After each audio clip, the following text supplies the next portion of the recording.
No, don't worry about it. Just no munching into the. No, I'm kidding. People want to hear. People want to hear Jason Schwartzman. I actually think munching on vegetables. You ever listen to Howard Stern? Yeah, probably. You know, Paul McCartney ate vegetables on the Smile album. He did?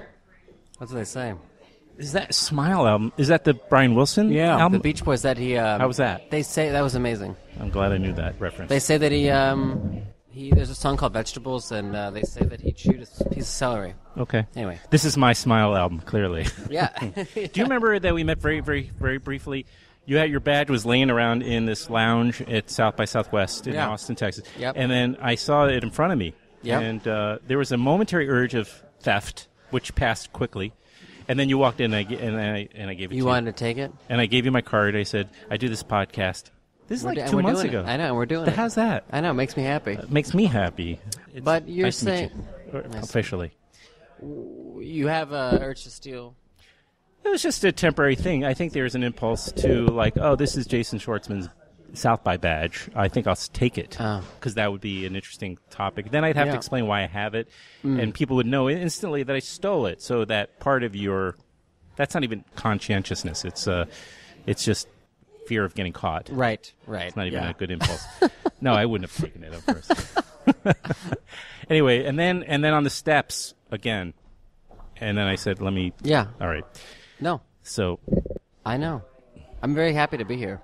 I'm glad. I'm excited. It's a podcast that talks about independent films, and now you're really doing a bunch of them, right? You're got The Overnight and Seven Chinese Brothers. Yep. So I guess what's the name of the character from Seven Chinese Brothers? Remind me. But what would Kurt? Yep. The character from The Overnight. The Overnight. Yep. What if he met your character from Seven Chinese Brothers, Larry? Yep, Larry. How would Larry and Kurt get along? That's a good question. Well, maybe they get along pretty well. The character. Well, Larry he's a friendly guy, but at the end of the day, he really does. He ends up alone most of the time. He's a lonely guy, right.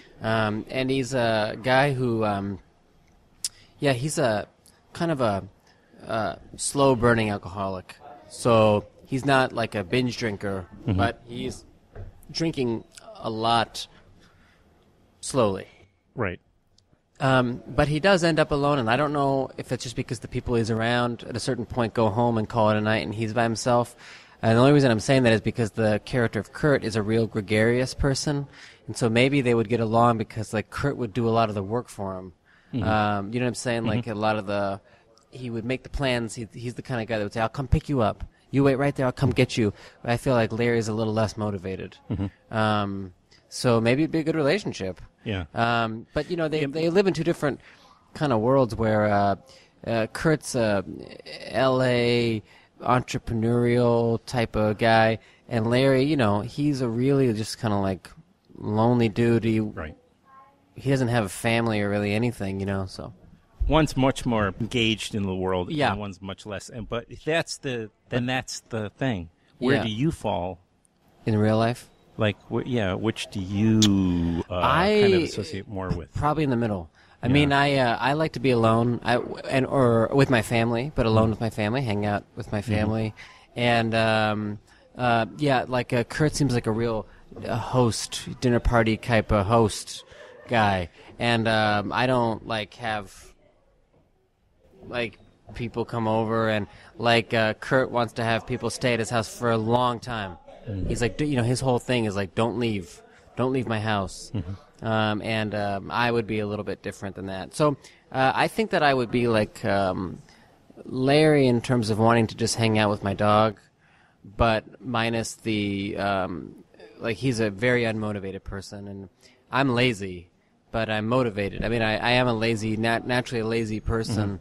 But I'm motivated to do, you know what I mean? You're way in over your head is what you're saying. And so you have to deliver a lot. Yeah, I understand. But, I think that I'm in the middle. But I understand, the character in Seven Chinese Brothers is he's gregarious because he's nervous, and I can get with that too. Sure. That was sort of my way of kind of bridging these two things which I feel compelled to kind of talk about, which is Seven Chinese Brothers and The Overnight, which are very different films, but both entirely entertaining. And I saw The Overnight. I had heard good things about it, and then I saw it. I did not see it at Sundance. I saw it at Tribeca at a press screen, and I loved it so much because I was thinking to myself, I think it just took on these taboos for I don't know what I'm trying to say. Like, really just took on those taboos without any hesitation. And the movie that came into my mind, the only other movie I remember in that, it was Bob and Carol and Ted and Alice. Kind of did that too. Yep. And here was a movie that really took on things about homosexuality, bisexuality, whatever. Am I giving away spoilers? Marriage, and penis size is really big. Guys don't talk about it. I know. And you did it in a really beautiful way, but wow, I was like so blown away that how honest it was. Yeah, well, it really was. I think that I always like that the movie has the male nudity and a kind of that has all that stuff, but it's really, the character like that Adam Scott plays. That's a big part of like his personality, and so it's like trying to help him through, like through the night become a bit happier person, I guess, in some way. Yeah. But I agree with what you're saying about attacking taboos at times, and I always think the best approach to anything like that is to kind of go directly at it. Who's this Patrick Brice guy though? I don't know him. He's a great guy. He made a movie called Creep. Okay, he's the director Mark of The Overnight. Yep. Okay. And I still haven't even seen Creep. I haven't either. Yeah, he won't. Really, I don't have a. It comes out June 23rd. That's he let me know that today, so we can plug it. Is he here? He's not here tonight, but he was. But he's here in New York. I just saw him recently. He's a great guy because he's extremely smart, very funny. He has an incredible laugh, like a falsetto, like ah. Yeah. And it's nice when someone's when someone's a laugher. Because it's encouraging, especially if it's a director. Like, it's encouraging. I don't know. He's an encouraging person, and he makes it a fun place to be around him. He makes being around him a fun place to be, and he allowed us, that The Overnight, for instance, was a very short shoot. It was about 10 nights. And 2 days. So the whole thing, by the way, does take place in one house. I mean, well, no, let me back up. There's a couple locations, but there's for a second house in a park. But basically, essentially speaking, go ahead. Yeah. So essentially speaking, it's and he just I think obviously the movie has a mixture of kind of hopefully more funny things with these kind of quieter moments between the characters, and some of it's sensitive topic and subject matter, and he just made it feel like try anything you want, and if they fail, we're all here, so we can just there wasn't he makes it he has an ease about him. Interesting. He's 6'4". Oh. That's just and he has bonus. Like a very shrill footnote. Laughter. Yeah, it sounds like I know it makes. So that's nice. Yeah, I know it's kind of like Vince Vaughn.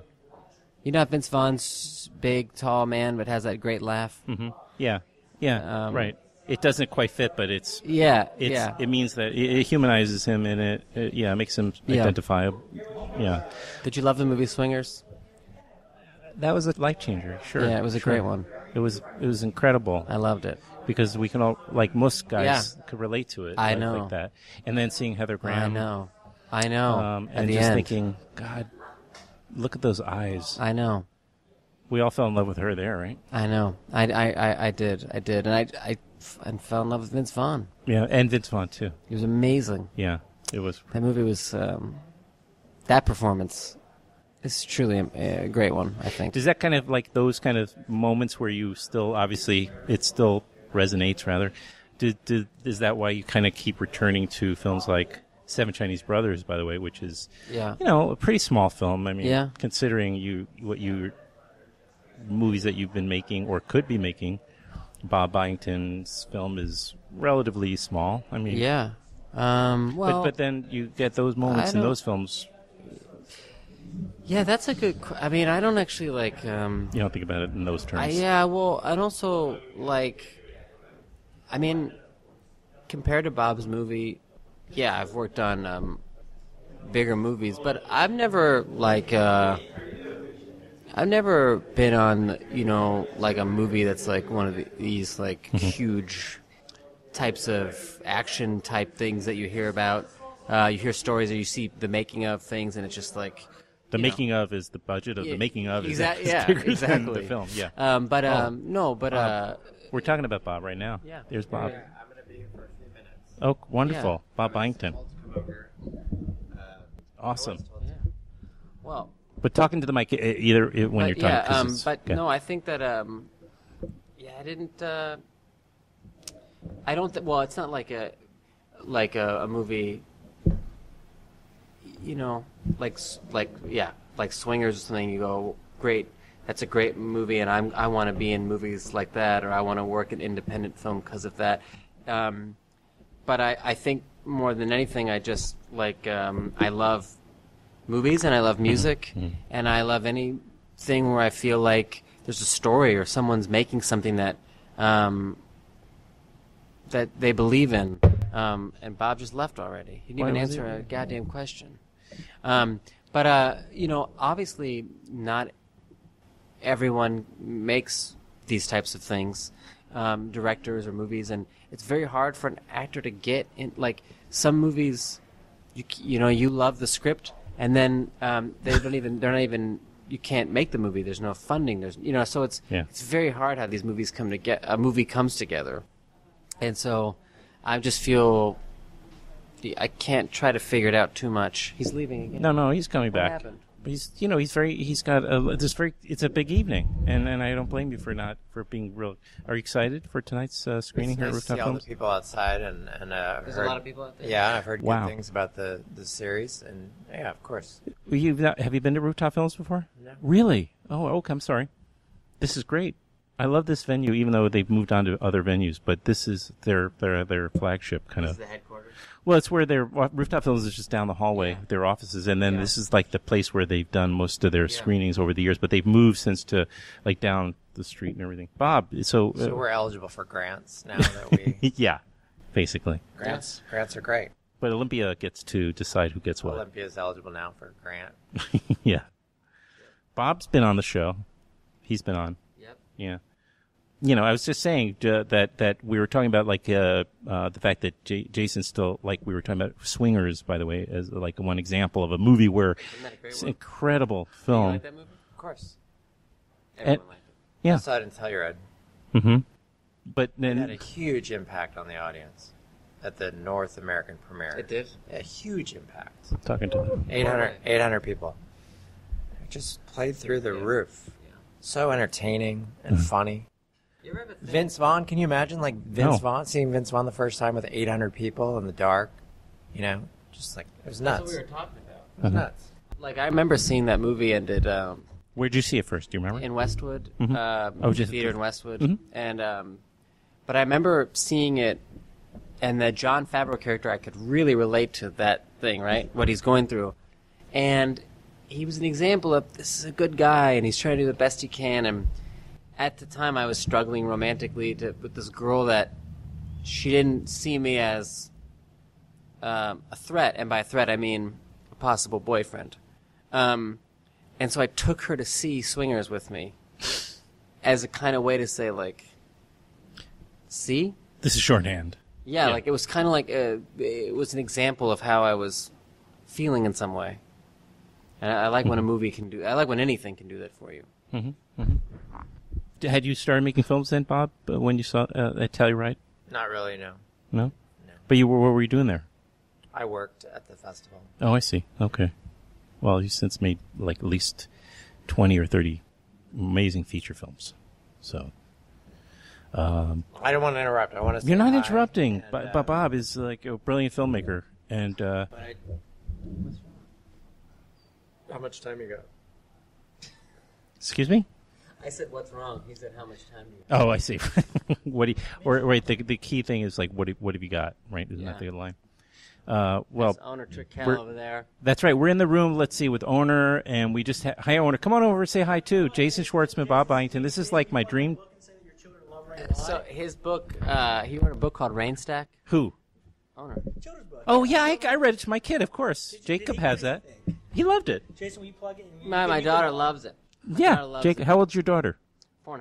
Okay. Well, my kid was probably a little older when he got it. But yeah, I love it. It's a heavy one. It's a heavy one.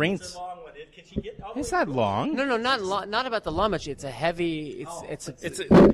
But the story is heavy. But all those what we're really talking great. About, yeah, I know. No, that's the beauty of a book like that is that it can Sit in. get in. Sure, please do. That's It's the a beauty dream of to it. have That's Orner, the who's beauty on every of it. episode of my podcast. That's the beauty of this son of a bitch is that Yeah. you can smuggle in some effect. I've also got a 9/11 reference in that book when the towers collapsed. There's that in the book too. You actually see a trail of the towers after they fall. But that's a little, the kid. You don't want to talk about that with the kids or whatnot. But anyway, sorry. Well, you should. But I'm a big fan of Jason, and your mother especially. I was telling you that earlier. You have a mother that's in the business? No, I never heard of her. Shire, and they're from the Rocky movie. Of course. Ever watched the Rocky movies growing up? I mean, No, I didn't. Well, no, not until I was a little bit older, and we were taking a picture. Well, I know he's going to want the us Rocky to. movies are brilliant, actually. I know the first one is incredible. I think It's incredible in terms of pure drama, but Yeah. like the kinetic energy of the fight scenes later, Oh, yeah. which are ridiculous and over the top, they're still choreographed so masterfully. I know. There's just it's the ideal fight you'd want to see if you watched a boxing. I know. match. I You know put what I all mean? fights up against those fights, but I'll tell you that no, I didn't watch those movies growing up until I was maybe a little bit older. I was still young, but 8 or something. Yeah. I mean, but I would walk around with my mom, and in the 80s, those people would say "Yo, Adrian," and I was always, as a little kid, I was always thinking, who do they keep thinking she is? Yeah. They keep calling her this other name. Oh, Yeah. right. Because she was really associated with that role, so Of course. I never knew what they were talking about. I was like, why do they keep calling you that? And then she kind of explained. But she's like a real shy person, and she loved movies and drama, but she's not really into Hollywood. So I think she but she's shy. Yeah. I can see that. But she turned you on. I remember listening to a Terry Gross interview with you, and you were saying in her house, taking art and music very seriously was a big thing for her, right? Yeah. So you had an appreciation for art very early on. Well, she's but not in sit down and watch this movie and let me tell you. It was just more that I was, as a kid, observed, when I would go to other kids' houses, the parents weren't watching movie. It was just more just kind of fun and jump off the diving board. But with my mom, you'd go home and she'd be watching a movie and up close to the TV, rewinding it. And I just saw, I was like, wow, she really, these things are different for her than they are for other parents. Can I ask a fan question? Please, yes, absolutely. Darjeeling Limited, right? How long were you in India when you guys made that? And how did you like being in India? I love being in India. I love love being that in movie, India. too. We were there That's- for 2.5 months, 3 months. It was great. I loved it. Did you help write the story too? I did, yeah, You help write the story. How did that come about? Would you trade emails to each other over a course of 6 months, or? Well, what happened was that Wes had this opening scene for it, and he read it to me. But when he read it, he was just sharing it with me as a thing that he had written, and I love it. And then he said, "How about you and I and Roman? We could work on this idea." And that's sort of how it came about. Was Wes inviting us to be a part of it, and then it was just at the time there was only this there was a nutshell of an idea, which was these 3 brothers are going to be on this train in India, and what's going to happen to them? He had a feeling about it, and we just sort of. But what happened was he was living in Europe, and we were in America, so we'd fly to Europe and stay with him and work on it, and we did over the course of 1.5 years writing it. But really cool because just sharing, Wes would sit down and put the pen to the paper at the end of the thing to construct it all, but we would be writing these sentences kind of out loud. You'd kind of talk them out loud. But the thing that I loved about it was just share your story and just be really personal about things, and just also be up for following any possible thing. There was for example, the prologue. You probably had that experience of having the 10-minute beginning of the scene with Natalie Portman when you had an experience like that. Well, we've all had those experiences. Was that how long was that? Was that ever in the final film for one part? No. It was never. That was always what happened. Was came about. Like Wes was going to make this short, separate from the movie, and we were going to do it. And then and he read it to me on the phone and was telling me that he was trying to get Natalie Portman to be in it, and we were always going to shoot it in this hotel room in France.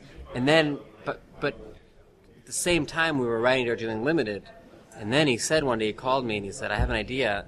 What if we make the character in the short the same character in the movie?" Oh, right on, yeah. And then it just kind of that was fun because it's not an accident, but these things sort of get uncovered later, Yeah. I'm sure it's like that, for any, Well, that makes it, helpful for you because that's what your character is emotionally dealing with. No, it's the best. Breakup, Yeah, it was cool because your backstory oftentimes isn't in the movie, but I got to actually act out my backstory. Right. So it was fun. Was the father's death in the movie? I'm sorry to. No. Adam, cut me I off. love it. I don't want to cut you. I love you. You guys get back to your conversation. No. I love you. Honor, sit down. But we're gonna all get cut off in a couple of minutes, but in a minute or two. But You guys get back. It was really nice to be here. Honor. Thank you very much. Okay. Jeez.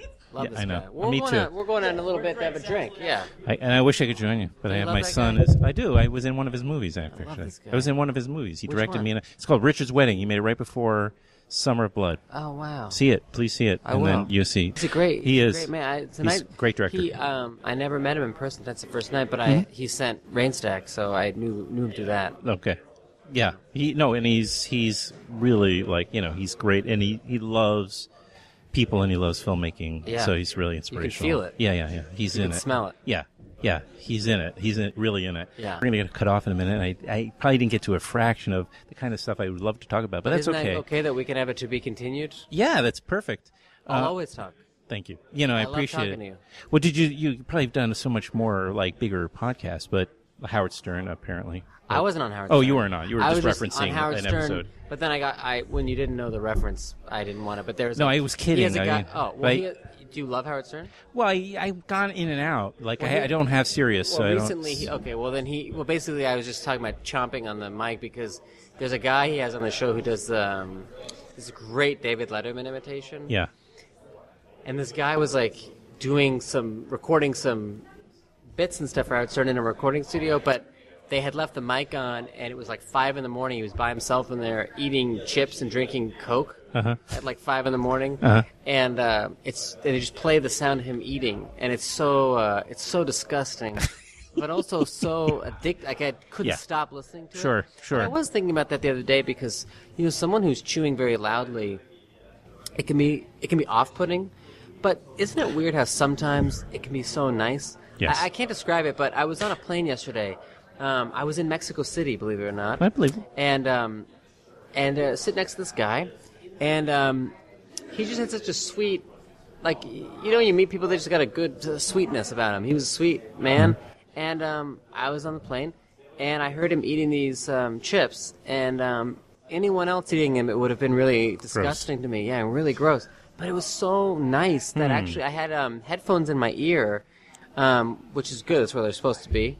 And I was listening to music, but I could hear him kind of chewing, and I paused the music and I kept the headphones on as if I was listening to the music and just listening to him eat. Right. Well, more embarrassing than eating loud or crunching, is the idea that somebody actually is interested in hearing it weird. Not even weird, but there's some sort of gratifying experience. As we said, attack the taboo. Yeah. Right. Exactly. Yeah. Okay. Well, I'm so totally. This whole experience has been a little bit. I love it though. Owner brings the best.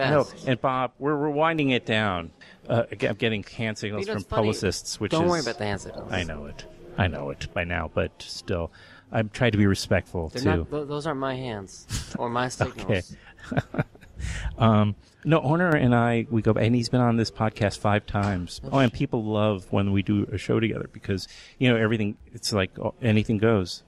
He is And Bob once wrote me an email. He said, I just listened to an episode of you guys. We should make a film about it. Not that I think that he was serious about it, but he was responding to that Owner mostly. No, he's like, if you pour when you're at the beach or any type, and around water and you pour the water with a lot of water on soft sand, it just makes all these little tiny moats. Mm-hmm. That's sort of what he is in a way. Like he makes his own river. Yes. Like he doesn't. There He's doesn't gonna have to love be this. one. There doesn't have to be one there. He'll make. He'll find a way. I guess is what I'm trying to say. He's like running water. That's why I keep having him back on. You know, he sort of centers me. In I think that I like having him. And Karpovsky's been on about 5 times. It's funny to talk to him though, because he's one of those people too that's so gregarious and funny that you also think that he might be messing with you. Mm-hmm. Like just now when we were in the car on the way over here, he was asking me questions and I couldn't tell for a second if it was a joke. Yeah. You know, he's like, I'm sorry It's to not. be. It's not. It's generally not. It's not a joke. It's not a joke. He's like, I'm sorry to be a sycophant, but then I'm like, I don't believe that you. Maybe he hates me, and he's just messing with me or something. No, He's so nice. He's all about the heart. No, he is. He's all heart. Look at him. I know. Yeah, he is. He's Who's crazy. the guy back there with the red pants? Yep. Oh, Who's that guy? Who's that I don't son know of who a that bitch? is. The I red can't. fucking I don't pants. know. And a mustache. Yeah. I don't know. I don't know who that is, but You think he wears them every day? or get just him for out the of night? here. Just for He's tonight? offending. No, I'm kidding. He's probably a nice guy. But I'm a Just nice reach person. behind I my. don't- You are a nice person. I don't like to. I don't know. I try to be more. I don't know. I try to be like sometimes if I think I should be more. Respond and be more honest and be like also like say when something's shitty and everything. And I just never quite. I don't think I can get away with it because I just ignore it. And then I feel like I'm not being like controversial or not being. I don't know. I should be more out there and be raw. But it's and I can be raw, but it's not like But it's not my nature to. I don't know. Be Yeah. cut down. The bad stuff. I Although agree. I mean, you know, although I Privately with friends at a dinner. yeah, of Are course. you- yeah. Sure. But I can relate to what you're saying. Yeah. Believe me, I relate to what you're saying because I can be as off-putting as the rest of them, but for the most part, like I always enjoy like reading an interview or listening to an interview with someone who's excited about things. Mm-hmm.